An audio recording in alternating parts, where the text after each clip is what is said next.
মুসলমান দুনিয়াতে থাইকা ইসলাম ধর্ম বাদ দিয়া ভিন্ন কোনো ধর্ম যদি অনুসরণ করেন, অনুসরণ না সমর্থন করেন, কথার মাধ্যমে হোক, চালচলনের মাধ্যমে হোক, টাকা পয়সা দেওয়ার মাধ্যমে হোক, ইসলাম ধর্ম ছাড়া অন্য কোনো ধর্মের উপর যদি সামান্য আপনার সমর্থন থাকে, এই ছাত্রটা সারা জীবন পরীক্ষার পরে, সারা জীবন পড়ালেখার পরে, পরীক্ষা দেওয়ার পরে যেমন সঠিক প্রশ্ন উত্তর না দেওয়ার কারণে ঘোড়া ডিম পায়, ঠিক আপনি ইসলাম বাদ দেওয়া অন্য কোনো ধর্মে যদি সমর্থন করেন, কিয়ামতের ময়দানে আপনার জাহান্নাম ছাড়া কোনো গতি নেই।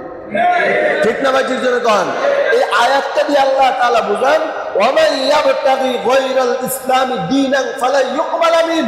আল্লাহ বলেন, হ্যাঁ, ধর্ম পালনের স্বাধীনতা আমি আল্লাহ দিলাম, এতে কোনো সন্দেহ নাই। কারণ এটা দুনিয়াতে দারুল আসবাব, এটা পরীক্ষার হল। পরীক্ষা হলে যেমন বাধা দেওয়া হয় না, খাতা টেনে নেওয়া হয় না, হল থেকে বের করে দেওয়া হয় না। আমি আল্লাহ তোর দুনিয়ার থেকে ভাগায় দেবো না, তোর জন্য বাতাস বন্ধ করবো না, তোর জন্য আমি বাতাস বন্ধ করবো না, নদীর মাছ বন্ধ করবো না, পানি বন্ধ করবো না, অক্সিজেন বন্ধ করবো না, সব আমি আল্লাহ তোকে দেবো। কারণ এটা স্বাধীনতা আমি আল্লাহ দিয়া দিলাম, বাকি আমার কাছে গ্রহণযোগ্যতা হলো ইসলাম। ঠিক না ভাই? বিসমিল্লাহির রহমানির রহিম।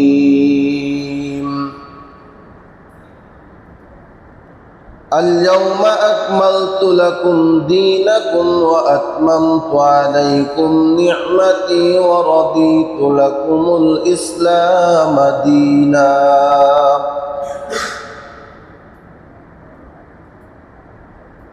أو كما قال النبي عليه الصلاة والسلام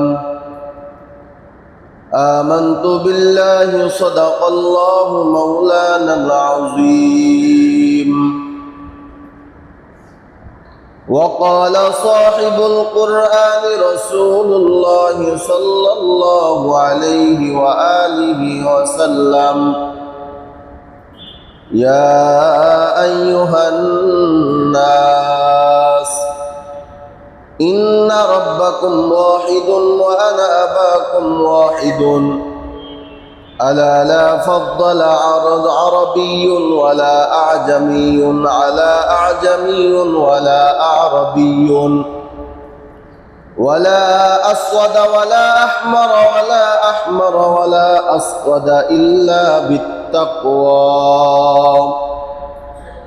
أو كما قال النبي عليه الصلاة والسلام صدق الله مولانا العظيم وصدق رسوله النبي الأمي الكريم ونحن على ذلك لمن الشاهدين والشاكرين والذاكرين والحمد لله رب العالمين সকলে মহব্বত সুদরত ইব্রাহিম পাঠ করি আল্লাহুম্মা সাল্লি আলা মুহাম্মাদিন ওয়া আলা আলি মুহাম্মাদ কামা সাল্লাইতা আলা ইব্রাহিম ওয়া আলা আলি ইব্রাহিম إنك حميد مجيد اللهم بارك على محمد وعلى آل محمد كما باركت على إبراهيم وعلى آل إبراهيم إنك حميد مجيد ربنا لا تزغ قلوبنا بعد إذ هديتنا وهب لنا من لدنك رحمة إنك أنت الوهاب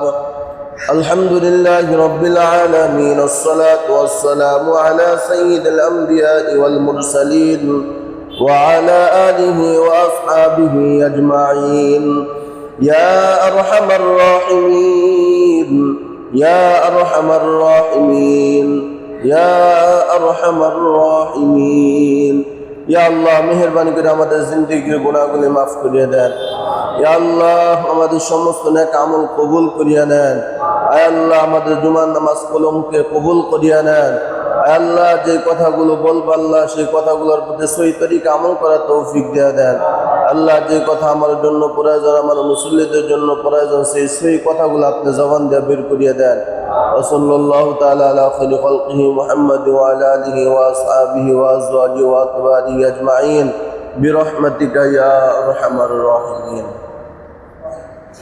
আলহামদুলিল্লাহ, আল্লাহ পাকের দরবারে লাখো কোটি শুকরিয়া আদায় করি যে মহান আল্লাহ তাআলা আপনাকে আমাকে সুস্থ রেখে ভালো রেখে আল্লাহ পাক রব্বুল আলামিনের পবিত্র হুকুম জুমার নামাজ পড়ার উদ্দেশ্যে মসজিদে আসার বসার কিছু কথা বলা শোনার তৌফিক দান করলেন। সেই দয়াময় আল্লাহ পাক রব্বুল আলামিনের আলিশান দরবারে শুকরিয়া আদায় করি মুসলমান হিসাবে ঈমানের আওয়াজ উঁচু করে এক আওয়াজ উচ্চ কণ্ঠে সকলেই কালেমাতুশ শুকর উচ্চারণ করি আলহামদুলিল্লাহ। লক্ষ কোটি দুরূদ ও সালাম বিশ্ব মানবতার কান্ডারি, বিশ্ব মানবতার মুক্তির দিশারি সাইয়্যিদুল মুরসালিন রহমাতুল লিল আলামিন খাতামুন নবিয়্যিন ইমামুল মুরসালিন হযরত মুহাম্মদুর রাসূলুল্লাহ সাল্লাল্লাহু আলাইহি ওয়া আলিহি ওয়াসাল্লামের উপর। মুহতারাম হাজিরিন, আমার আলোচনার বিষয়বস্তু ছিল আল্লাহ রাসূল সাল্লাল্লাহু আলাইহি ওয়াসাল্লামের ইন্তেকাল, ওফাতুন নবী, কিন্তু বিষয়টা আমার তখন মাথায় ছিল না। আজকে বিষয়বস্তু চেঞ্জ হবে, যেহেতু রাসূল সাল্লাল্লাহু আলাইহি ওয়াসাল্লামের মৃত্যুর আগে একটা বিদায়ী ভাষণ দিয়েছিলেন। বিদায় হজের একটা ভাষণ বলে একটা অধ্যায় আছে। ওই বিদায় হজে রাসূল কি বলেছেন, এখান থেকে আমাদের অনেক একটা শিক্ষণীয় সবক এখান থেকে গ্রহণ করতে হবে। এই জন্য আমি মনে করি বিদায় হজ সম্পর্কে আলোচনা করাটাই গুরুত্বপূর্ণ। পরবর্তীতে আগামী জুমায় রাসূলের মৃত্যু নিয়ে আলোচনা হবে, কিন্তু আজকে বিদায় হজ নিয়ে আলোচনা হবে ইনশাআল্লাহ। বিদায় হজ রাসূলের জীবনের শেষ হজ, অর্থাৎ এরপর আর রাসূল দুনিয়াতে বেঁচে ছিলেন না। 10ম হিজরির জিলহজ মাসের 9 তারিখ আরাফার ময়দানে মাগরিবের কিছুক্ষণ আগে, মনে রাখবেন তারিখটা, 10ই হিজরি। কত হিজরি? 10ই হিজরি জিলহজ মাসের 9 তারিখ আরাফার ময়দানে মাগরিবের নামাজের কিছুক্ষণ আগে আমি যে আয়াত তেলাওয়াত করেছি এই আয়াতটা নাজিল হয়। সুবহানাল্লাহ। এই আয়াতটা তো গুরুত্বপূর্ণ আয়াত, এই আয়াতের তাফসির যে বুঝবে সে গোটা কোরআন বুঝতে পারবে। সুবহানাল্লাহ বললেন না? কথাটা মনে আপনারা বুঝাইতে পারি নাই। মানে পুরা কোরআনের তাফসির করলে যে এলেম অর্জন করতে পারবেন, এই এক আয়াতের তাফসির যদি আপনি শিখতে পারেন তা গোটা কোরআনের এলেম আপনার সিনে ঢুকে যাবে।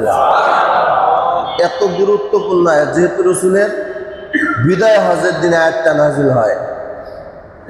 এই আয়াতটা যখন নাজিল হয়, ওমর ইবনুল খাত্তাব রাদিয়াল্লাহু তাআলা আনহু, আবু বকর সিদ্দিক রাদিয়াল্লাহু তাআলা আনহু কান্না শুরু করলেন। আয়াতের অর্থটা আগে আমরা একটু বুঝি, শুনি। আল-ইয়াওমা আকমালতু লাকুম দীনাকুম, আল্লাহ তাআলা বলেন হে মুহাম্মদ সাল্লাল্লাহু আলাইহি ওয়াসাল্লাম, পড়েন সাল্লাল্লাহু আলাইহি ওয়াসাল্লাম। নবীর নাম শোনা মাত্র কি পড়তে হবে? দুরূদ শরীফ পড়তে হবে। পুরা না পড়লে সাল্লাল্লাহু আলাইহি ওয়াসাল্লাম পড়বেন। তবে সুমা দেওয়া যাবে না,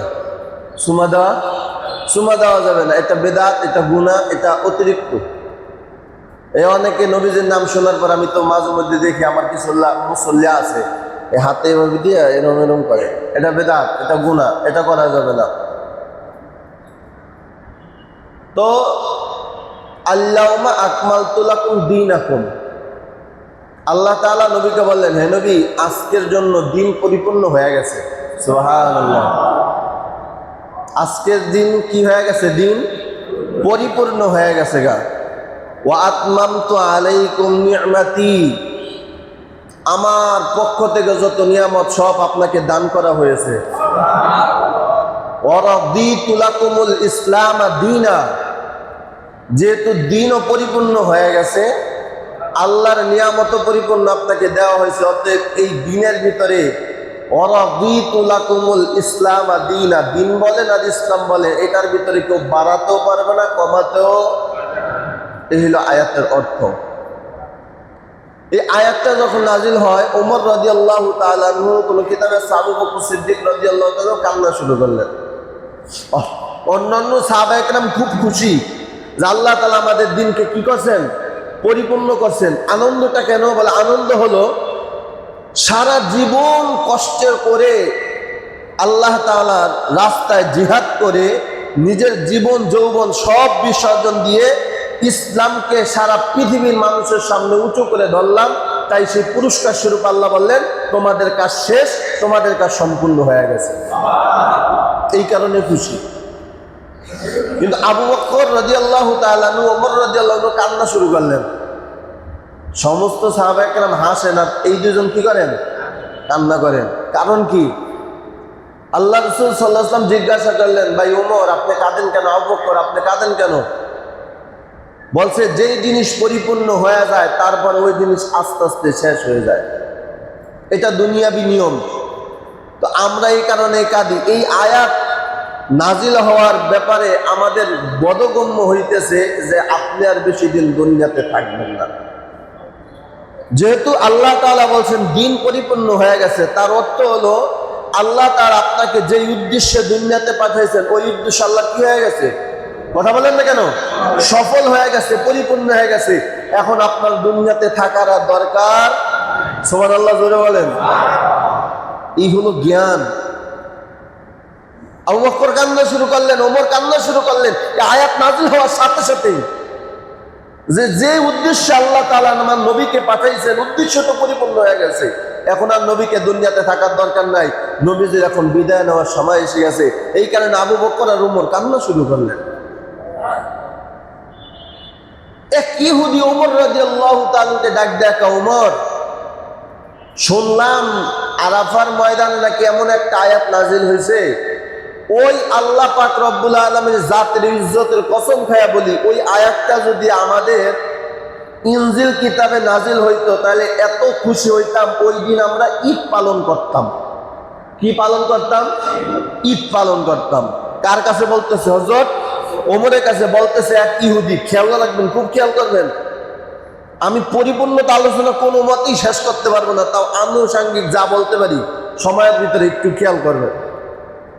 ওমর রাদিয়াল্লাহু তাআলা আনহুর কাছে গিয়ে জিজ্ঞাসা করলেন, বললেন যে আয়াত আপনাদের শেষ নাজিল হয়েছে ওই আয়াতটা যদি আমাদের ইনজিল কিতাবে নাজিল হইতো আমরা সবচেয়ে বেশি খুশি হইতাম এবং ওই দিনকে আমরা ঈদ হিসাবে গ্রহণ করতাম। ওমর রাদিয়াল্লাহু তাআলা জবাব দিলেন, শোনো, মুসলমানের জন্য আল্লাহ তাআলা দুইটা ঈদ নির্ধারণ করে দিয়েছেন। সুবহানাল্লাহ। বলেন তো দুইটা ঈদের নাম কি? একটা ঈদের নাম কি ঈদুল আজহা, আর একটা ঈদুল ফিতর। এই দুইটা ঈদ ছাড়া আর কি কোনো ঈদ আছে? এই জবান দিয়া বলেন, ইমানের আওয়াজে বলেন, আছে? এটা বিশ্বাস করেন সবাই? আল্লাহ তাআলার পক্ষ থেকে দেওয়া দুইটা ঈদ ছাড়া আর কি কোনো ঈদ আছে? তাহলে যারা মিলাদুন নবী, ঈদে মিলাদুন নবী কায়েম করে এরা সঠিক না ব্যাঠিক? এই সবাই জোরে বলতে হবে, সঠিক না ব্যাঠিক? ঈদে মিলাদুন নবী বলতে কোনো ঈদ ইসলামে মোট কয়টা ঈদ? দুইটা ঈদ, একটা হলো ঈদুল ফিতর আর একটা ঈদুল আজহা। ওমর রাদিয়াল্লাহু তাআলা চিৎকার মেরে রাগ দিয়ে বললেন, খবরদার, এই কথা আমার কাছে একবার বলছো, দ্বিতীয়বার বলার চেষ্টা করবা না। মুসলমানের জন্য আল্লাহ তাআলা দুইটা ঈদ নির্ধারণ করছে, এর বাহিরে কোনো ঈদ ইসলাম ও মুসলমান পালন করতে পারে। তার মানে যারা ঈদে মিলাদুন নবী কায়েম করে, উদযাপন করে, তারা বেঠিক। আমরা যারা ঈদের মিলাদুন নবী কায়েম করি না, আমরা যারা দুইটা ঈদ আল্লাহ তাআলার পক্ষ থেকে দেওয়া দুইটা ঈদ মেনে নেই, আমরা সঠিক। ঠিক না ভাই? জোরে কর। মুহতারাম হাজিরিন, তো এই আয়াত নাজিল হওয়ার পর এখানে খুব খেয়াল করবেন, আল্লাহ তাআলা দুইটা বিষয় এখানে উল্লেখ করলেন। আল-ইয়াউমা আকমালতু লাকুম, আজকের দিন। আজকের দিন বলতে কোন দিন আল্লাহ তাআলা বুঝাইলেন? মুফাসসিরিন ইকরাম জবাব দেন, আরাফার দিনকে বোঝানো হয়েছে। কোন দিনকে? খুব খেয়াল করেন, আরাফার দিনকে। কোন দিনকে? আরাফার দিন কয় তারিখ? কয় তারিখ? জিলহজ মাসের কয় তারিখ? 9 তারিখ। হ্যাঁ, মাশাআল্লাহ। আরাফার দিনকেই বোঝানো হয়েছে আল-ইয়াউমা আকমালতু লাকুম, তার মানে আজকের দিন। আজকের দিন, আজকের দিনে দীনাকুম, দিন পরিপূর্ণ হয়ে গেছে। সুবহানাল্লাহ। এইগুলাই যে এখন যা বয়ান করবো সব বিদায় হজের ভাষণ। আমার নবী মৃত্যুর আগে যে একটা ভাষণ দিয়েছেন, এই কথাগুলো যা বলবো সব নবীজি বলছেন। দীনাকুম ওয়া আতমামতু আলাইকুম নি'মাতি, আল্লাহ বলেন দিন পরিপূর্ণ হয়ে গেছে। এখন এই দিন দ্বারা কোন দিন উদ্দেশ্য, খুব মনোযোগ, এদিক ওদিক কোনো তাকানো যাবে না, খুব মনোযোগ। কারণ আমাদেরকে কিছু নামদারি মুনাফিক মার্কা মুসলিম মতন বেঈমানরা কোরআনের কিছু আয়াত দিয়ে আমাদের ইমোশনাল ব্ল্যাকমেল করে আমাদেরকেও বেঈমান বানানোর চেষ্টা করতেছে। আমি সেই মুখোশগুলা উন্মোচন করবো আজকে আলোচনার মাধ্যমে। তো আল্লাহ বলেন আল্লাহুম্মা আকমালতু লাকুম দীনাকুম, এই দিন দ্বারা কোন উদ্দেশ্য? দিন দ্বারা কোরআনের ভিতরে কয়েক জায়গায় দিন আছে। দিন দ্বারা এক উদ্দেশ্য যদি গ্রহণ করি তাহলে এটা সমচীন হবে না। তো আল্লাহ তাআলা বলেন কোরআনের সর্বপ্রথম যে দিন আছে সেটা সূরা ফাতিহার 3 নম্বর আয়াত। আয়াতটা বলতে পারেন কেউ? মালিকি, বলেন সবাই মালিকি। এখানে দিন আছে না নাই? আছে। এখন আল্লাহুম্মা আকমালতু লাকুম দীনাকুম, এই দিন দ্বারা উদ্দেশ্য কি এবং মালিক ইয়াউমিদ্দিন দ্বারা উদ্দেশ্য কি, এগুলো যদি জানতে পারি তাহলে আমাদের মাথার ভিতরে কোনো বেঈমান কোনো কিছু ঢুকাতে পারবে না। সতর্ক থাকতে হবে। মালিক ইয়াউমিদ্দিন শব্দের অর্থ হলো কিয়ামতের দিবসের মালিক, অথবা ফলাফল দিবসের মালিক, অথবা ফলাফল দেওয়ার দিন। কথা বুঝছেন আমার? সারা জীবন যা করছেন তার ফলাফল কিয়ামতের দিন, ওটাকে বলে মালিকি ইয়াউমিদ্দিন। তার মানে মালিক ইয়াউমিনের দ্বারা উদ্দেশ্য হলো ফলাফল দিবসের দিন, ফলাফল দিবসের দিন। এই হলো একদিন। পরে আল্লাহ পাক রব্বুল আলামিন সূরা বাকারার আয়াতের ভিতরে বলেন 3 পারার পৃষ্ঠার শেষের লাইনে আল্লাহ বলেন লা ইকরাহা ফিদ্দিন, এখানেও দিন আছে না নাই? এই দিন দ্বারা কি উদ্দেশ্য? একদিন দ্বারা উদ্দেশ্য পাইলাম ফলাফল, বলেন ফলাফল দেওয়ার দিন বা ফলাফল গ্রহণ করার দিন। আর আল্লাহ তাআলা বলেন মালিক ইয়াউমিদ্দিন দ্বারা হলো ফলাফল দিবসের দিন। আল্লাহ ইকরাহা ফিদ্দিন, এই দিন দ্বারা উদ্দেশ্য হলো ধর্মের ব্যাপারে কোনো বাড়াবাড়ি করা যাবে না। যার যার ধর্ম তাকে পালন করার স্বাধীনতা দেওয়া হয়েছে। সুবহানাল্লাহ। এই আয়াতটা খুব খেয়াল করেন, এই কথাটা খুব খেয়াল করেন। মালিক ইয়াউমিদ্দিনের ভিতরে কোনো সমস্যা নাই, এইটা সবাই মানে। বেঈমান বলেন, কাফের বলেন, ইহুদি বলেন, নাসারা বলেন, যা আছে মুসলমান সহ সবাই এই আয়াতটা মানে। মালিক ইয়াউমিনের দ্বারা উদ্দেশ্য ফলাফল দিবসের দিন। কিন্তু লা ইকরাহা ফিদ্দিন, এই আয়াতের অর্থ হলো ধর্ম নিয়ে বাড়াবাড়ি করা যাবে না। রাসূল বিদায়ের হজের ভিতরে বলছেন লা ইকরাহা ফিদ্দিন, ধর্ম নিয়ে বাড়াবাড়ি করবা না। যার যার ধর্ম তাকে পালন করার স্বাধীনতা দিয়েছেন কে? জোরে বলেন কে? আল্লাহ। এই আয়াত দিয়ে বেঈমানরা আমাদেরকে ব্ল্যাকমেল করে, ইমোশনাল ব্ল্যাকমেল করে। কিভাবে? বলে লা ইকরাহা ফিদ্দিন, আল্লাহ তাআলা ধর্ম পালন করতে নিষেধ করে নাই, অতএব যে যেই ধর্ম পালন করতে পারে কোনো অসুবিধা। কথা বলেন কেন? কোনো অসুবিধা। বুঝতে পারছেন? দলিল কিন্তু সূরা বাকারা থেকে দিতেছে, কথাও সত্য, সব সত্য, কিন্তু ব্যাখ্যায় ভুল। ঠিক না ভাই? ঠিক জোরে কর। লা ইকরাহা ফিদ্দিন, ধর্ম নিয়ে বাড়াবাড়ি করা যাবে না। ধর্ম নিয়ে যার যার ধর্ম পালন করার জন্য আল্লাহ তাআলা আপনাকে স্বাধীনতা দিয়েছেন। এর দ্বারা বোঝা যায় যে সব ধর্মের মালিক কে? কে? আল্লাহ। যেহেতু আল্লাহ তাআলা স্বাধীনতা দিয়ে দিয়েছেন সব ধর্ম পালনের জন্য, এজন্য মালিক কে? এই কথাটা বলে আমাদেরকে ব্ল্যাকমেল করে যে আল্লাহ তাআলা যদি ধর্ম পছন্দই না করতো তাহলে তো আপনাদেরকে স্বাধীনতা দিত না। কথা বুঝতে পারছেন আপনি? অর্থাৎ যেই ধর্ম আল্লাহ তাআলা গ্রহণ করেন না ওই ধর্মের পক্ষে তো আল্লাহ তাআলা স্বাধীনতা দিতেন না। স্বাধীনতা দিতেন না যে তোমরা যার যার ধর্ম পালন করো, এই কথা তো আল্লাহ বলতেন না। যেহেতু আল্লাহ তাআলার পক্ষ থেকে ধর্ম আসছে লা ইকরাহা ফিদ্দিন, যার যার ধর্ম সে পালন করবে, কোনো বাধা নাই, স্বাধীনতা আমি আল্লাহ দিয়া দিলাম। তার মানে সব ধর্ম কার পক্ষ থেকে? এটা কিন্তু বেঈমানরা আমাদেরকে বুঝায়। নাউজুবিল্লাহ বলেন। আয়াতের অর্থও ঠিক, কথাও ঠিক, সব ঠিক। দেখেন ব্যাখ্যায় কোন জায়গায় গিয়ে বল। বেঈমানরা যারা মুনাফিক মার্কা মুসলমান, যাদের কারণে আমরা সাধারণ মুসলমান মার খাচ্ছি, এরা বেঈমানের কাছে বিক্রি হয়ে কোরআনের কিছু আয়াত তারা দলিল হিসাবে পেশ করে। কিন্তু এই আয়াতের প্রসঙ্গে যে আরো আয়াত আছে ওই আয়াত তারা খুঁজে না। ওই আয়াত তারা কি করে না? খুঁজে না। যেমন এখানে আপনারা সবাই স্বীকার করলেন আল্লাহ তাআলার পক্ষ থেকে দেওয়া ধর্ম যার যার ধর্ম শেষে পালন করবে, কোনো বাধা। সবাইকে কি দেওয়া হয়েছে? স্বাধীনতা দেওয়া হয়েছে। এখন তার মানে হিন্দু ধর্ম হিন্দুরা পালন করবে, বৌদ্ধরা বৌদ্ধ ধর্ম পালন করবে, কেউ বাধা দিবে না। তার মানে কি এটা যে হিন্দু ধর্ম সঠিক, বৌদ্ধ ধর্ম সঠিক? কথা বলে না কেন এইটা? না না। এবার আল্লাহ তাআলা সূরা আল ইমরানের এক আয়াতের ভিতরে বলেন, ওয়ামাই ইয়াবতাগি গায়রাল ইসলামি দীনান ফালা ইউকবালা মিনহু। এখানেও কিন্তু দ্বীনের কথা আসছে। ওয়ামাই ইয়াবতাগি গায়রাল ইসলামি দীনান ফালা ইউকবালা মিনহু। আল্লাহ তাআলা স্পষ্ট কোরআনের ভাষায় বলেন, ইসলাম ছাড়া অন্য কোন ধর্ম যদি কেউ পালন করে ওটা ফালা ইউকবালা মিনহু, ওটা আমি আল্লাহর কাছে গ্রহণযোগ্য না। সুবহানাল্লাহ বলবেন না? মনে হয় কথাগুলো বুঝতেছেন না? আপনাদের বুঝতে কি কঠিন হইতেছে? না না, কঠিন কিছু না। আমি ভালোভাবে ভেঙ্গে চড়ে খাওয়াই দেবো ইনশাআল্লাহ। খুব খেয়াল করেন, এখানে লা ইকরাহা ফিদ্দীনের দ্বারা বুঝাইলেন যার যার ধর্ম শেষে পালন করবে, স্বাধীনতা দেওয়া আছে। তার মানে হলো যার যার ধর্ম শেষে পালন করবে, বাধা দিবে না। তার অর্থ এটা না যে আল্লাহ তাআলা গ্রহণ করছেন। আল্লাহ তাআলা গ্রহণ করছেন। আচ্ছা, আল্লাহ তাআলা, এখন প্রশ্ন হবে, আল্লাহ তাআলা যেহেতু গ্রহণ করেন নাই, তাহলে স্বাধীনতা, ধর্ম পালন করার স্বাধীনতা কেন দিলেন? প্রশ্ন আছে না নাই? খুব মারাত্মক কিন্তু প্রশ্ন।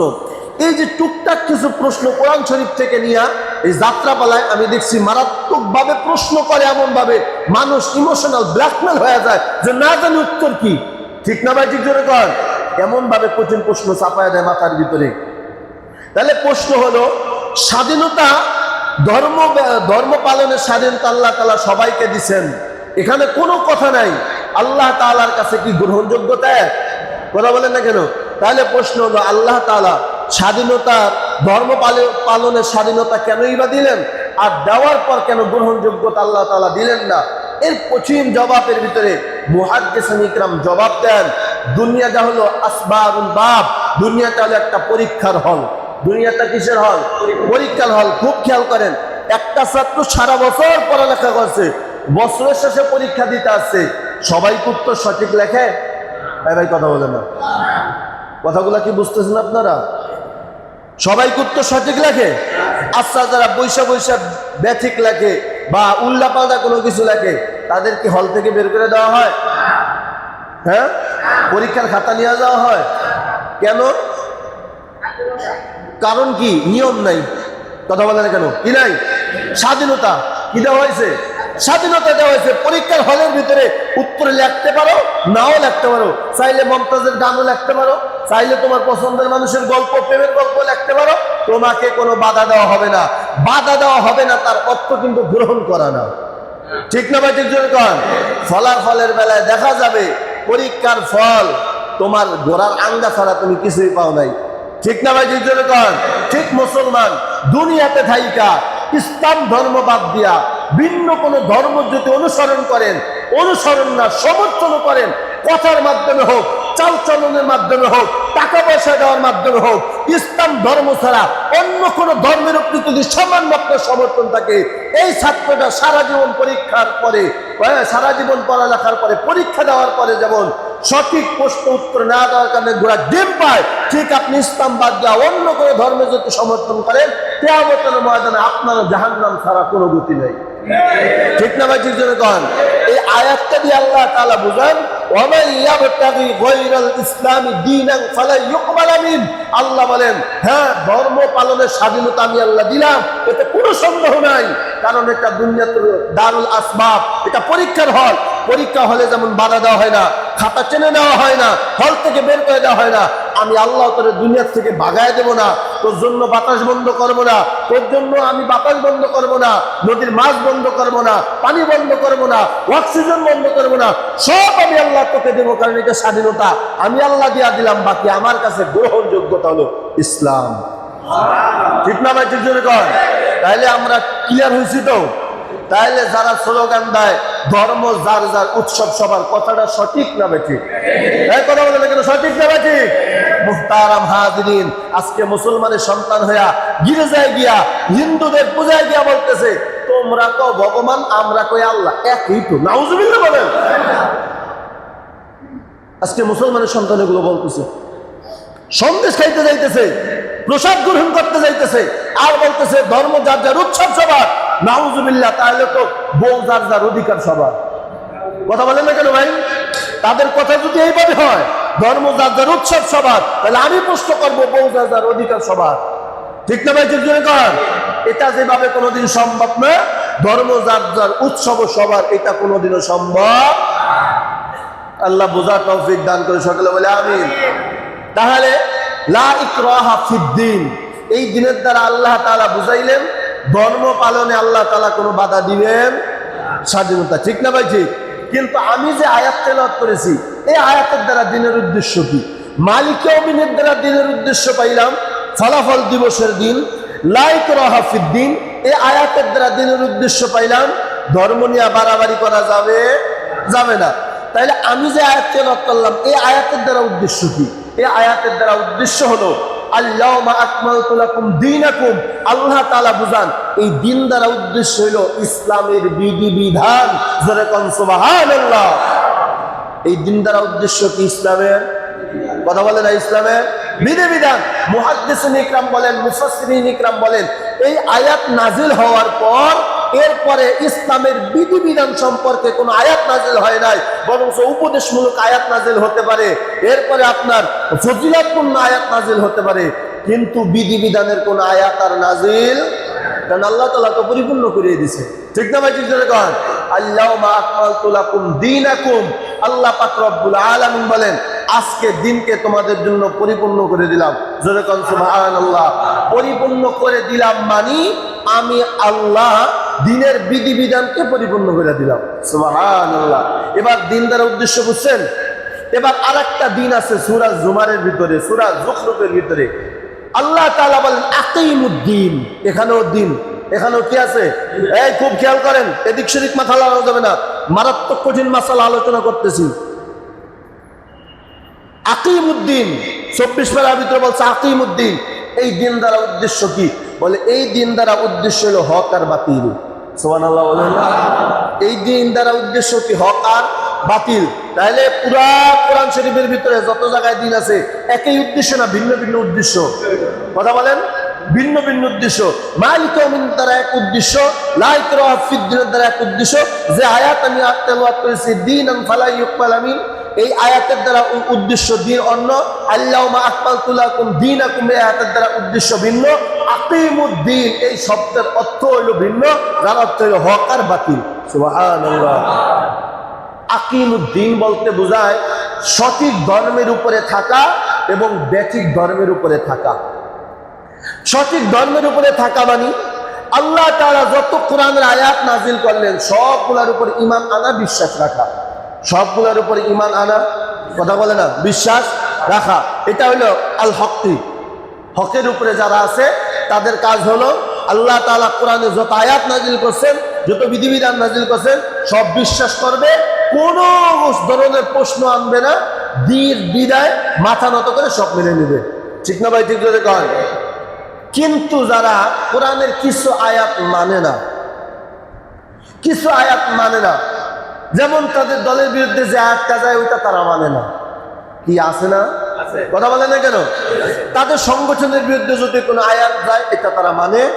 তাহলে কোরআনের আয়াত যদি সরজমিনে থাইকা বলে আমি এই আয়াত মানি না বা এই আয়াতের বিপরীত করে, সে ঈমানদার না বেঈমান?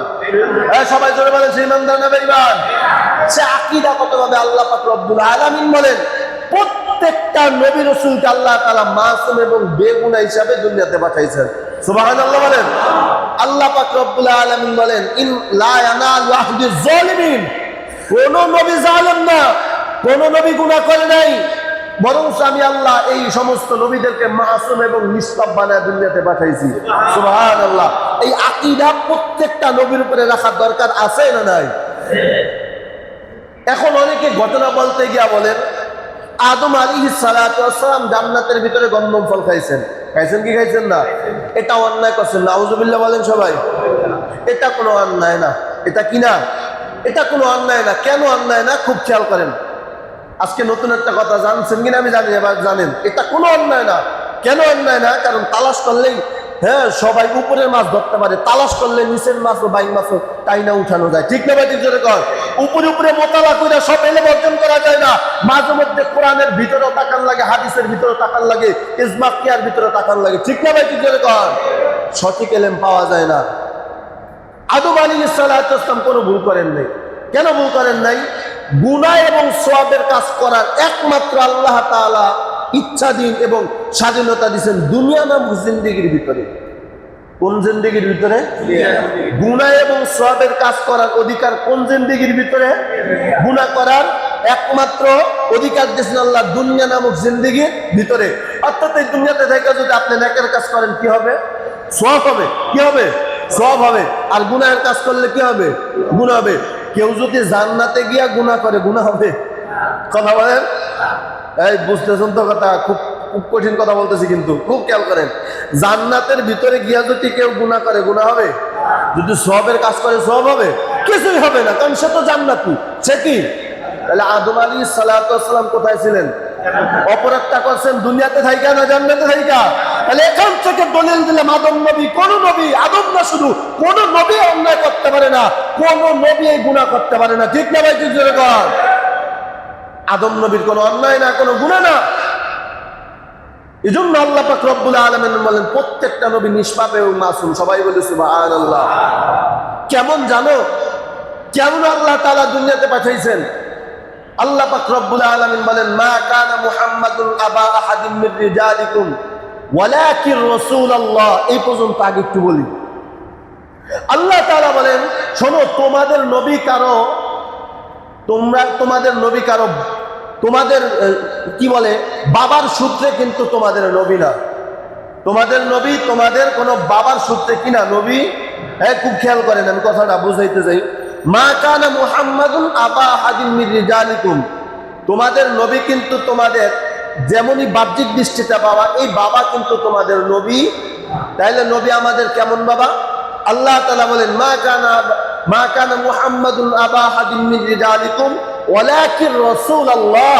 আল্লাহ তাআলা বলেন সে তোমাদের বাহ্যিক দৃষ্টিতে নবী না, কিন্তু হাকিকতে সে নবী হওয়ার কারণে তোমাদের রূহানি বাবা। সবাই বলি সুবহানাল্লাহ। তাহলে নবী আমাদের বাহ্যিক দৃষ্টিতে বাবা না, বরং নবী হওয়ার কারণে নবী আমাদের কি বাবা? কথা বলেন না কেন? কি বাবা? রূহানি বাবা। তাহলে এই রূহানি বাবাকে আল্লাহ তাআলা কেন দুনিয়াতে পাঠাইলেন? আল্লাহ তাআলা বলেন যে নিষ্পাপ, যে মাসুম, যে কোনো গুনাহ করে না, তার সংস্পর্শে থাকবে আল্লাহ তাআলা তাকেও নিষ্পাপ বানায় দিবে। তাহলে আল্লাহ তাআলার উদ্দেশ্য ছিল আমার একটা বান্দাও যেন জাহান্নামে না যায়। এই জন্য কিতাব পাঠাইছেন 104 খানা, এরপরে নবী রাসূল পাঠাইছেন। উদ্দেশ্য বান্দা যেন গুনাহ না করে, আল্লাহওয়ালা বুজুর্গ আমার মাসুম নবী এবং ওলিয়া উলিয়া কেরামের সোহবতে থাইকা যেন নিষ্পাপ সেও যেন হয়ে যায়, পরবর্তীতে যেন জান্নাতে যাইতে পারে। সেই ক্ষেত্রে আমাদের নবী হওয়ার কারণে আমাদের রূহানি বাবা, এই রূহানি বাবার সংস্পর্শে যারা যাবে তারাও রূহানি বাবার মতো নিষ্পাপ এবং বেগুনাহ হয়ে যাবে। তার জ্বলন্ত প্রমাণ হলো সাহাবায়ে কেরাম। কারা? কথা বলেন না কেন? কারা? সাহাবায়ে কেরাম। গুনাহ করছেন ঠিক, কিন্তু গুনাহ নিয়ে কবরে, কেউ যদি বলে কোন সাহাবায়ে কেরাম গুনাহ নিয়ে কবরে গেছে, সে নিঃসন্দেহে বিনা দলিলে কাফের। বিনা দলিলে কি? এজন্য যারা সাহাবায়ে কেরাম সম্পর্কে ভিন্ন ধারণা করতেছেন, করে যদি থাকেন, মনে মনে খাস দিলে তওবা করেন আর নতুন করে কালেমা পড়েন, ঠিক না ভাই? ঠিক করে কর। তাহলে আল্লাহ পাক রব্বুল আলামিন নবীকে দুনিয়াতে পাঠিয়েছেন আমাদের রূহানি পিতা হিসাবে। আল্লাহ তাআলা বলেন এই বাবার সংস্পর্শে যারা থাকবে তারা বেগুনাহ মাসুম হবে। তার মানে এখান থেকে শিক্ষা দিতেছেন ভালোর সাথে চললে কি হয়? এই কথা বলেন না কেন? ভালোর সাথে চললে কি হয়? আর গাঁজাখোরের সাথে চললে, বিড়িখোরের সাথে চললে, এই কথা বলেন না কেন? বিড়িখোরের সাথে চললে, সুদখোরের সাথে চললে কি বুঝাচ্ছে কথা? আল্লাহ তাআলা সবক দিতেছেন মা কানা মুহাম্মাদুন আবা আহাদিম মির রিজালিকুম ওয়ালাকিন রাসূলুল্লাহ। তোমাদের বাবার মতো মুহাম্মদ তোমাদের কোনো জন্মসূত্রে বাবা না, বরং নবী মুহাম্মদ তোমাদের রাসূল হওয়ার কারণে তোমাদের রূহানি বাবা। এই বাবার সংস্পর্শে যারা থাকবা আমি আল্লাহ তাদেরকেও নবীর মতো নিষ্পাপ এবং মাসুম বানায় দেব। এই নিষ্পাপ হয়ে গেছেন সাহাবায়ে কেরাম। এখানে আল্লাহ তাআলা বলেন ওয়ালাকিন রাসূলুল্লাহ। রসুল আল্লাহ বলতে কি বুঝায়? মুহাদ্দিসিন ইকরাম বলেন যে প্রত্যেকটা নবীর উপরে আমার নবীকে আল্লাহ তাআলা শ্রেষ্ঠত্ব দান করছেন। এখানে আমি আপনাদেরকে একটা কথা বুঝাই, বলেন তো আমাদের নবী কি শুধু আমাদের জন্য রুহানি বাবা, নাকি ইব্রাহিম নবীর উম্মতেরাও ইব্রাহিম নবীর জন্য রুহানি বাবা? ইব্রাহিম নবীর উম্মতেরা ইব্রাহিম নবীর জন্য কি রুহানি বাবা? তার মানে প্রত্যেক নবীর উম্মতেরা প্রত্যেক নবীর জন্য রুহানি পিতা সন্তান, ঠিক না ভাই? ঠিক জোরে কর। তাহলে এখানে সম্মান হইলো কিভাবে, শ্রেষ্ঠত্ব হলো কিভাবে? এই খুব খেয়াল করেন, আল্লাহ তাআলা কি বলেন? ওয়ালাকির রাসূলুল্লাহ, আল্লাহ তাআলা বলেন তোমাদেরকে মুহাম্মদকে তোমাদের জন্মসূত্র বাবা বানাই নাই, বরং নবী হওয়ার কারণে তোমাদের রুহানি বাবা বানাইছি। এখন রুহানি বাবা তো ইব্রাহিম নবীও, রুহানি বাবা নুহু নবীও, নুহু বাবা মুসা কালিমুল্লাহ, নুহু বাবা ইসমাইল জামিউল্লাহ, নুহু বাবা জাকারিয়া, আপনার রুহানি বাবা জাকারিয়া, রুহানি বাবা মুসা, রুহানি বাবা ঈসা। তাহলে নবীর শ্রেষ্ঠত্বটা কোথায়? কথা বলেন না। নবীজির আল্লাহ তাআলা বলেন যে আপনাকে আমি শ্রেষ্ঠত্ব দান করলাম। যদি রুহানি পিতার কারণে যদি শ্রেষ্ঠত্ব দান করেন, তাহলে নবীর উপরে তো শ্রেষ্ঠত্ব ইব্রাহিম নবীর আইসা যায়। কথা বলেন না কেন? নবীর উপরে শ্রেষ্ঠত্ব নূহ নবীর আইসা যায়। যেহেতু রুহানি বাবার কথা বলা হয়েছে, তাহলে রুহানি বাবার দ্বারা যদি শ্রেষ্ঠত্ব হয়, তাহলে ইব্রাহিম নবীর শ্রেষ্ঠত্ব হয়ে যায়, মুসা নবীর শ্রেষ্ঠত্ব হয়ে যায়।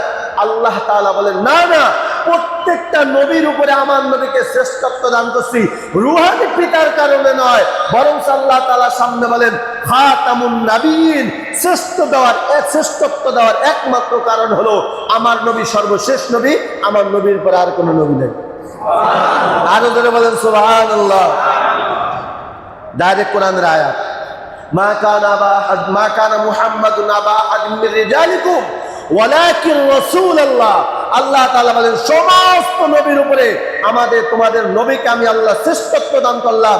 এই শ্রেষ্ঠত্ব দান করার মাধ্যম হলো তিনি শেষ নবী, তারপরে আর কোন নবী, নবীর পরে আর কোন নবী। এবার রাসূল করিম সাল্লাল্লাহু আলাইহি ওয়াসাল্লামের একটা হাদিস শোনাই। আল্লাহ রাসূল সহিহ বুখারীর ভিতরে বলেন লা তাকুমুস সাআতু হাত্তা ইউকাতিলুনা কাজ্জাবুনা। আল্লাহ রাসূল সাল্লাল্লাহু আলাইহি ওয়াসাল্লাম বলেন আমি নবীর পরে যদি কেউ নবী দাবি করে সে মিথ্যাবাদী দাজ্জাল, ঠিক না ভাই? সেই সূত্রে বলতে পারি মিস্টার গোলাম মোহাম্মদ কাদিয়ানী মিথ্যাবাদী দাজ্জাল, ঠিক না ভাই? মুহতারাম হাজিরিন, আল্লাহ পাক রব্বুল আলামিন কোরআনে স্পষ্ট বলেন মা কানা মুহাম্মাদুন আবা আহাদিন মির রিজালিকুম ওয়ালাকিন রাসূলুল্লাহ ওয়া খাতামান নাবিয়্যিন। আমার নবীর পরে আর কোনো নবী নাই, কারণ আমার নবীকে আমি আল্লাহ শ্রেষ্ঠত্ব দান করছি, নবীজি শেষ নবী হওয়ার কারণে। এই কথা আল্লাহ তাআলা কোরআনে স্পষ্ট করেন। তাহলে কোরআনের এই আয়াত যে সরাসরি অস্বীকার করে, হাজার বারো যদি আহমদিয়া জামাত লাগায়, হাজার বারো যদি মুসলমান স্বীকার করে, তারপর আমরা বিনা দলিলে সে কাফের, কোনো সন্দেহ নেই, ঠিক না ভাই? তাহলে সেই ক্ষেত্রে কাদিয়ানীরা কি? হ্যাঁ, জোরে বলেন না কেন? মুখ খোলেন সবাই। সেই ক্ষেত্রে কাদিয়ানী কি? জোরে বলেন কাদিয়ানী কি? এজন্য আল্লাহ পাক রব্বুল আলামিন আমাদেরকে এই ভ্রান্ত আকীদা থেকে বেঁচে থাকার তৌফিক দান করেন। এজন্য আল্লাহ পাক রব্বুল আলামিন বলেন ওয়ালাকির রাসূলুল্লাহি ওয়া খাতামান নাবিয়্যিন। আমার নবীকে শ্রেষ্ঠত্ব দেওয়ার একমাত্র মাধ্যম হলো আমার নবী কি? নবী শেষ নবীর নবী, আর পরে আর কোন নবী?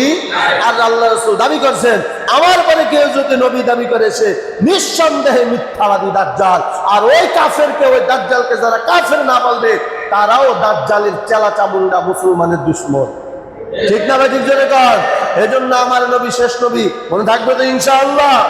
কারণ নবী তো সিট খালি রেখা যান নাই। আপনি যদি সিট খালি রেখা যায় তাহলে আপনি আমার উপরে, আমার এখানে বসতে পারবেন, ঠিক না ভাই?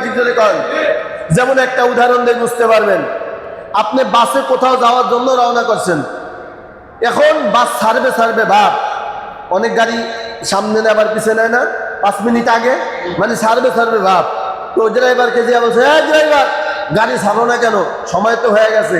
ড্রাইভার বলে কি সময় হয়েছে, প্যাসেঞ্জার হয়নি, সময় হয়েছে। খুব খেয়াল করেন, ভালো একটা এক্সাম্পল দিতেছি যে নবীর পরে নবী কিভাবে দাবি করবে এর কোনো সুযোগই নেই, ঠিক না ভাই? ঠিক, সে একটা এক্সাম্পল দিতেছি। তো বলতেছে ড্রাইভার সময় তো হয়ে গেছে, বলছে সময় সে কি হয় নাই, প্যাসেঞ্জার হয় নাই, তার মানে আরো কমপক্ষে 15 মিনিট দেরি করা লাগবে। কয় মিনিট? আপনি চিন্তা করতেছেন 15 মিনিট বয়স সাথে কাম দরকার কি, যাই দোকান থেকে 1 কাপ চা খাই আসি। কি খাই আসি? চা খাই আসি। আপনার 2 হাতে 2টা ব্যাগ আছে, 2 হাতে 2টা কি আছে? এই খুব খেয়াল করেন, দুই হাতে দুইটা কি আছে?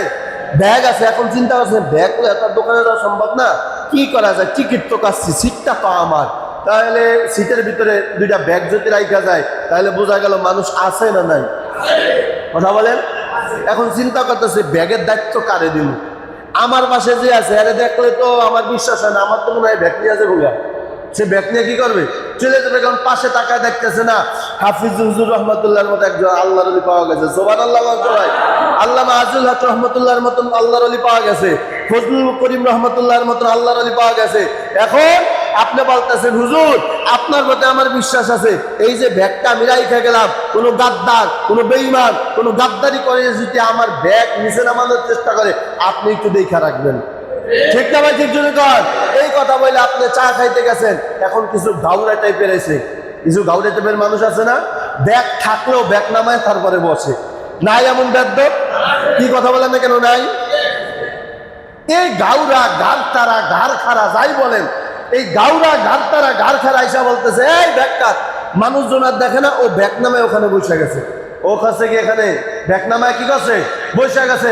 এখন যে আলেমকে দায়িত্ব দেওয়া গেছেন যে হুজুর আমার ব্যাগটা একটু দেখে রাখেন, কোনো গাদ্দার, কোনো গাউরা, কোনো গাদ্দারা যেন আমার সিজের উপরে বসতে না পারে, এজন্য দায়িত্ব দিয়েছেন আল্লাহ পাক রব্বুল আলামিন উলামা ইকরামকে। আল্লাহ পাক রব্বুল আলামিনের পয়গম্বর বলেন, হে দুনিয়ার উলামা ইকরাম, আমার নবীর ওয়ারিস শোনো, আমার কাঁধে দুইটা ব্যাগ আমি নিয়ে চলে যাচ্ছি, তবে আমি চলে যাচ্ছি, আমার সিট কিন্তু খালি না। আমার একটা ব্যাগের নাম হলো কোরআন, আর একটা ব্যাগের নাম হলো হাদিস। আমার এই সিংহাসনে আমার চেয়ারের ভিতরে কোরআন এবং হাদিস রেখে গেলাম। মুসলমান কাদিয়া নামক গাড়তারা গাড় খারাইছে কিন্তু আমার ব্যাগ নিচে নামায় বসতে পারে। মুসলমান তোমরা সতর্ক থাকবা, ব্যাগ ওখান থেকে সরানোর সুযোগ দিবা না। ঠিক না ভাই? ঠিক জোরে কর। তাহলে বোঝা গেল চেয়ার কিন্তু খালি। তাহলে চেয়ার যেহেতু খালি না, নবী হওয়ারও সুযোগ নেই। কথা বলে না কেন? চেয়ার যদি আমি খালি রাখি তো আপনি বসতে পারবেন, যেহেতু নবীজি চেয়ারের ভিতরে ব্যাগ রেখে গেছেন কোরআন আর হাদিস, অতএব চেয়ার যেহেতু খালি নাই, এখানে বসানোর কারো সুযোগ। এখন দায়িত্ব দিয়েছেন আপনাকে, দায়িত্ব দিয়েছেন উলামা ইকরামকে, দায়িত্ব দিয়েছেন দাওয়াতে তাবলীগের আমির যারা আছেন তাদেরকে, দায়িত্ব দিয়েছেন সাধারণ মুসলমান আহলে হক যারা আছেন তাদেরকে। এখন আপনাদের সামনে যদি রসুলের কোরআন হাদিসের ব্যাগ নিচে রাইখা যদি এখানে বসে, কোনো মুসলমান যদি তাদেরকে কাফের না কয়, কোনো মুসলমান যদি তাদের বিরুদ্ধে আন্দোলন না করে, তারা নিঃসন্দেহে তারাও কাফের, কোনো সন্দেহ নাই। ঠিক না ভাই? ঠিক জোরে কর। এই জন্য সেই ব্যাগ দেখার দায়িত্ব কিন্তু আপনাকে আমাকে দান করছে। ঠিক না ভাই? ঠিক জোরে কর। এই জন্য স্পষ্ট কথা, আল্লাহ পাক রব্বুল আলামিন পয়গম্বর বিদায়ের ভাষণে বলছিলেন আল্লাহুম্মা আকমালতু লাকুম দীনাকুম, আজকে দিন পরিপূর্ণ হয়ে গেছে। তার মানে আমি নবী, শেষ নবী, আমার পরে আর কোন নবী আসবে না। যদি নবী আসেও আল্লাহ তাআলা ওমরের বানাইতো, তোর মতো ইংরেজি পড়ুয়া কাদিয়ানের বানাইতো না। ঠিক না ভাই? ঠিক না জোরে কর। আরে ভাই নবী হইতে গেলেও তো কিছু যোগ্যতা আছে, যোগ্যতা লাগে না? কথা বলে না কেন? যোগ্যতা ছাড়া কি নবী হওয়া যায়? এক নম্বর যোগ্যতাকে আপনি মিলিয়ে দেখেন, প্রত্যেকটা নবীকে, যত নবী আল্লাহ তাআলা দুনিয়াতে পাঠাইছেন, কোন নবী দুনিয়ার কারো কাছে শিক্ষেন নাই। কথা বুঝেন আমার? আল্লাহ তাআলা যত নবী দুনিয়াতে পাঠাইছেন, কোন নবী দুনিয়ার কারো কাছে শেখেন? কারণ তাদের শিক্ষককে, হ্যাঁ জবান দিয়ে বলেন শিক্ষককে। আমি তো ঘটনা পড়ে জানলাম কাদিয়ানী 3 বার নাকি মেট্রিক পরীক্ষা ফেল করছে। হ্যাঁ নবী হয় কিভাবে? কথা বুঝেন আমার? দুনিয়া নামক শিক্ষক থেকে কেউ যদি শেখে, সে নবী হওয়ার যোগ্য না। এক নম্বর প্রমাণ, দুনিয়াতে আল্লাহ তাআলা যত নবী পাঠাইছেন, কেউ দুনিয়ার কারো কাছ থেকে শেখেন? কথা বলেন শেখেন? তাদের শিক্ষক কে? সরাসরি কে? আল্লাহ তাআলা। 2 নম্বর প্রমাণ কি জানেন? 2 নম্বর প্রমাণ হলো প্রত্যেকটা নবীর নাম ডাইরেক্ট, কোনো মাঝখানে কোনো আপনার কি বলে মুকদ্দম নাই, কোনো কিচ্ছু নাই, মাঝখানে কোনো যোগ বিয়োগ নাই। যেমন নুহু, হযরত নুহু, মুহাম্মদ, হযরত মুহাম্মদ, হযরত মুসা, হযরত ঈসা, হযরত ইব্রাহিম। কিন্তু এই কাদিয়ানির নাম কি? গোলামে আহমদ। গোলাম প্লাস, এই কথা বলেন না কেন? গোলাম প্লাস। বলেন তো কোন নবীর নামে মুরাক্কাব আছে মুরাক্কাব? তাহলে এখান থেকে প্রমাণ হয় এটা ভণ্ড, এটা প্রতারক, এটা কাফের, এটা বেঈমান। ঠিক না ভাই? ঠিক না? ও কোনো নবী হওয়ার যোগ্যতা রাখে? ঠিক না ভাই? ঠিক। তাহলে মুরাক্কাব নাই, কোন নবীর নামে শুরুতে মুরাক্কাব নাই। হযরত ঈসা, মুসা, আমাদের নবী মুহাম্মদ, কিন্তু ওর নাম গোলামে আহমদ। গোলামে আতাউল্লাহ বুখারী রহমতুল্লাহ আলাইহি কিরে তুই যে নবী দাবি করো, তুই নাম দিছিস গোলামে আহমদ, ওর অর্থ তো আহম্মদের গোলাম, তুই নবী হও কিভাবে? প্রত্যেকটা নবীর নামে তো মুরাক্কাব নাই, তোর নামের মাঝখানে তো মুরাক্কাব আছে। এখন এই কাদিয়ানি ভণ্ড প্রতারক বেঈমান জবাব দেয়, আসলে আমার মায় তো জানতো না যে আমি ভবিষ্যতে নবী হবো। এখন আমি যেহেতু বুঝতে পারলাম আমি নবী হয়ে গেছি, এজন্য আমার নামের শুরুতে গোলাম কাইটা দিছি। নাউজুবিল্লাহ বলেন না? চিন্তা করেন কি বলতেছে, আমি গোলাম কি করছি, কাইটা দিছি, আছে মুহাম্মদ, আমি এখন মুহাম্মদ। জোরে করেন নাউজুবিল্লাহ। আতাউল্লাহ বুখারী রাহমাতুল্লাহ আলাইহি এইভাবে যদি নবী হওয়া যায় তাহলে আমার নামও আতাউল্লাহ, আতা যোগ আল্লাহ, আতা যোগ আল্লাহ, তার মানে আতাউল্লাহ। আমার বাপ মাও জানতো না যে আমি ভবিষ্যতে আল্লাহ হবো। ভবিষ্যতে কি হবো? ভবিষ্যতে যে আমি আল্লাহ হবো এটা আমার বাপ মা জানতো না। যেহেতু আমি জানতে পারছি যে আমি আল্লাহ হয়েছি, অতএব আমার নামে শুধু তো আতাবাদ দিয়ে দিলাম, আসি আল্লাহ, আমি আল্লাহ হয়ে কইলাম। তোর মতো বেঈমানকে আমি কোনোদিন নবুয়ত দিই না। ঠিক না ভাই? ঠিক জন্য কর, তুই যদি শুধু মুহাম্মদ দাবি করে নবী হতে পারো, আমি আল্লাহ দাবি করে আল্লাহ হইতে পারি। ঠিক না ভাই? ঠিক জন্য কর। মুহতারাম হাজিরিন, তাহলে যে কথাটা বুঝাইতে চাই, রাসূল জীবনের শেষ ভাষণে বলছেন আমি শেষ নবী, আমার পরে আর কোনো নবী নাই। মুহাদ্দিসিন ইকরাম বলেন এটা তো শয়তানের চেয়েও খারাপ। শয়তানের চেয়েও কি? ও শয়তানের চেয়েও খারাপ। কাদিয়ানি শয়তান থেকেও খারাপ। কেমন খারাপ? একটু সময় নিলে আপনারা রাগ করবেন ভাই। এই আকীদাগুলো মারাত্মকভাবে আমাদেরকে, সাধারণ মুসলমানদেরকে এইভাবে বিভ্রান্ত করে দেয়া। ওই যে আয়াতটা বললাম লা ইকরাহা ফিদ্দীন, এই আয়াতের ব্যাখ্যা দেওয়া সাধারণ মুসলমানকে বেঈমান বানাইতেছে। তো মুহাদ্দিসিন ইকরাম বলেন ও শয়তানের চেয়েও খারাপ। তো শয়তানের চেয়ে কেমন খারাপ এবার শুনেন। ফেরাউন একদিন বসে রয়েছে। ফেরাউনকে চিনেন? কথা বলে না। চিনেন ফেরাউন? এই ফেরাউন বসে রয়েছে। একদিন শয়তান কয় কিরে তুই যে নিজে আল্লাহ হয়েছ, তোর কি কোনো নবী আছে? শয়তান কি বলে ফেরাউন রে, তুমি যে আল্লাহ হয়েছো, খোদা দাবি করতেছো, তোমার কি কোনো নবী আছে? না, আমার তো কোনো নবী নেই। তাহলে নবী ছাড়া তুই কি আর খোদা রে? নবী ছাড়া কি কেউ খোদা হইতে পারে? কথা বলে না ভাই, কথা বলে না। নবী ছাড়া কেউ খোদা হইতে পারে? শয়তান বলতেছে তুই যে খোদা দাবি করতেছো, তোর নবীকে? না, আমার তো কোনো নবী নেই। তাহলে তুই কি আর খোদা রে? নবী ছাড়া কেউ কি খোদা হইতে পারে? না, কথা তো মারাত্মক কথা। তাহলে কারে নবী বানানো যায়? শয়তানে চিন্তা করে রাখা, দেখ না আমারে পছন্দ হয়। শয়তানে কি কয়, দেখ না আমারে পছন্দ হয়। ফেরাউন কয় না, এরকম বুদ্ধি যার কাছে আছে আসলে সেই নবী হওয়ার অধিকার রাখে। নাউজুবিল্লাহ বলেন না? তাহলে ফেরাউন এসে কি খোদা? ফেরাউন কি?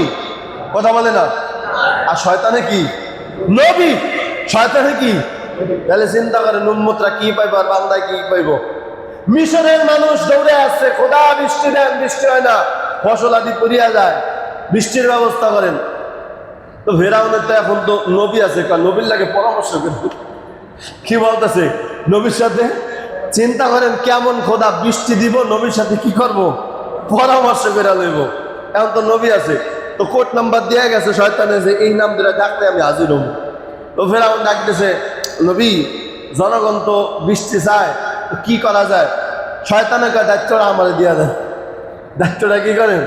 দায়িত্বটা আমারে দিয়া দেন, কেমনি বৃষ্টিটাও লাগে দেখতে আমারে দিয়া দেন। ফেরাউন তো খুব খুশি, মাশাআল্লাহ এমন একজন নবী পেয়েছি, বৃষ্টি নিয়ে টেনশন করা লাগে। সব শয়তান গুলারে ডাকছে। শয়তান ডাইকা বলতেছে আজকে রাত্র 3টার দিকে প্রত্যেকের বাড়িতে উঠা সবাই প্রসাব করে দিবি। কি করে দিবি? প্রসাব করে দিবি। প্রত্যেকটা বাড়ির উপরে, চালের উপরে উঠা প্রত্যেকটা শয়তানরে বলছে তোরা প্রসাব করে দিবি। আর প্রসাবের শব্দ কি? ঘোড়ার প্রসাবের শব্দ হচ্ছে আমরা শা শা শা। মানুষ তো মনে করতেছে মুষাল দ্বারা বৃষ্টি হইতেছে। কি হইতেছে? মুষাল দ্বারা বৃষ্টি হইতেছে। মানুষ মনে করতেছে সর্বনাশ, কোথা দ্বারা বৃষ্টি হয়েছি, মাশাআল্লাহ অনেক মুষাল দ্বারা বৃষ্টি হইতেছে। আসলে কি বৃষ্টি হইতেছে না শয়তানে প্রসাব করতেছে? শয়তানে প্রসাব করতেছে। 2 দিন যাওয়ার পর সব মানুষজন দৌড়ে আসছে, খোদা কি বৃষ্টি দিলেন, বৃষ্টিতে কি এসেছে রে বাবা? ফসল যা ছিল সব পুরা শেষ। ফসল যা ছিল সব কি পুরা শেষ। কেমন বৃষ্টি দিলেন? এখন নবীর একটু ডাক দে, নবী কেমন বৃষ্টি দিল। যখন শয়তানরে ডাক দিছে, নবী কেমন বৃষ্টি দিলেন, ফসল নাকি সব পুরা গেল, আর কি এসেছে রে বাবা, মুখে দেওয়া যায় না। এমন সময় শয়তানে ফেরাউনরে লাথি মারছে। ফেরাউনরে কি বলছে? ফেরাউনরে লাথি মেরে গেছে, তোর মতো নাদান হয়েছিস খোদা, আর আমার মতো অভিশপ্ত হয়েছে নবী, আমার মতো অভিশপ্ত শয়তান যত নবী হয়, রহমতের বৃষ্টি কোথার থেকে পাবি বেটা? প্রস্রাব পাইছস, এইটাই তো বেশি। ঠিক না ভাই? ঠিক করে কর। তাহলে গোলাম মোহাম্মদ কাদিয়ানীকে যারা অনুসরণ করবে, গোলাম মোহাম্মদ আকীদায় যারা অনুসরণ হবে, গোলাম মোহাম্মদ কাদিয়ানী যেভাবে বাথরুমে মৃত্যুবরণ করছে, এই সমস্ত নামদারি মুনাফিক মার্কা মুসলমান যারা কাদিয়ানীর আকীদাকে সমর্থন করবে, তাদের মৃত্যুরাও প্রস্রাব পায়খানায় হবে, ভালো জায়গায় হবে না। ঠিক না ভাই? ঠিক করে কর। মুহতারাম হাজিরিন, আমি আজকে আলোচনার দ্বারা এটাই বুঝাইতে চাই, নবীজির বিদায় হজের বেলা এই কথাটাই বলছেন, আল-ইয়াউমা আকমালতু লাকুম দীনাকুম ওয়া আতমামতু আলাইকুম নি'মাতি ওয়া রাদিতু লাকুমুল ইসলাম দীনা। পরিপূর্ণ হয়ে গেছে দিন, এখানে বাড়ানোর কমানোর কোনো সুযোগ নাই। কারণ আমি নবী, আমার পরে আর কোনো নবী আসবে না। যেহেতু আমি নবী, শেষ নবী, আমার পরে আর কোনো নবী আসবে না, অতএব আল্লাহ তাআলার পক্ষ থেকে আর কোনো বিধিবিধানের কোনো আয়াত দুনিয়াতে আর আসবে না। বলে থাকবে তো ইনশাআল্লাহ। এজন্য স্লোগান দিতে রাজি আছি তো, কাদিয়ানী কাদিয়ানী, কাফের কাফের। বলেন কাদিয়ানী কাদিয়ানী, কাদিয়ানী কাদিয়ানী। মনে থাকবে তো ইনশাআল্লাহ। নবীর পরে নবী নাই, নবীর পরে নবী নাই। ঠিক না ভাই? ঠিক জোরে কর। নবীর পরে যদি কেউ নবী দাবি করে, সে মিথ্যাবাদী, দাজ্জাল, ধোঁকাবাজ, কাফের, বেঈমান। তারাকে যারা কাফের বলবে না, তারাও কাফের। আর যারা এই আকীদায় পোষণ করবে, তাদের বউ অটো তালাক হয়ে যাবে। অটো তালাক, তালাক দেওয়া লাগবে না। কেউ যদি কাদিয়ানীর আকীদাকে বিশ্বাস করে, সাথে সাথে তার বউ তালাক হয়ে যাবে। তারপরে যদি মিলন করে, ওটা হারামজাদা, হারামজাদা হবে, কোনোদিন হালাল জাদা হবে না। ঠিক না ভাই? ঠিক জোরে কর। এজন্য মুহতারাম হাজিরিন, যতটুকু আলোচনা করলাম, এই আলোচনার প্রতি আল্লাহ তাআলা আমাকে, আমাদের সকলকে সহিত রেখে আমল করিয়া, খাঁটি একদিন আল্লাহর সঙ্গে স্পর্শে যাইয়া আমলকে পরিশুদ্ধ করিয়া, আমাদের রুহানি পিতা আল্লাহওয়ালা বুজুর্গ এবং নবী আউলিয়া একরামের সোহবতে থাইকা ঈমানকে পরিপূর্ণ করিয়া খাঁটি মুসলমান হইয়া শ্রেষ্ঠ নবী শ্রেষ্ঠ উম্মতে আল্লাহ পাক সকলকে কবরে যাওয়ার তৌফিক দান করে। সকলে বলে আমিন। ইয়া সুন্নাত বিনি 4 রাকাত কওলা সুন্নাত আদায়।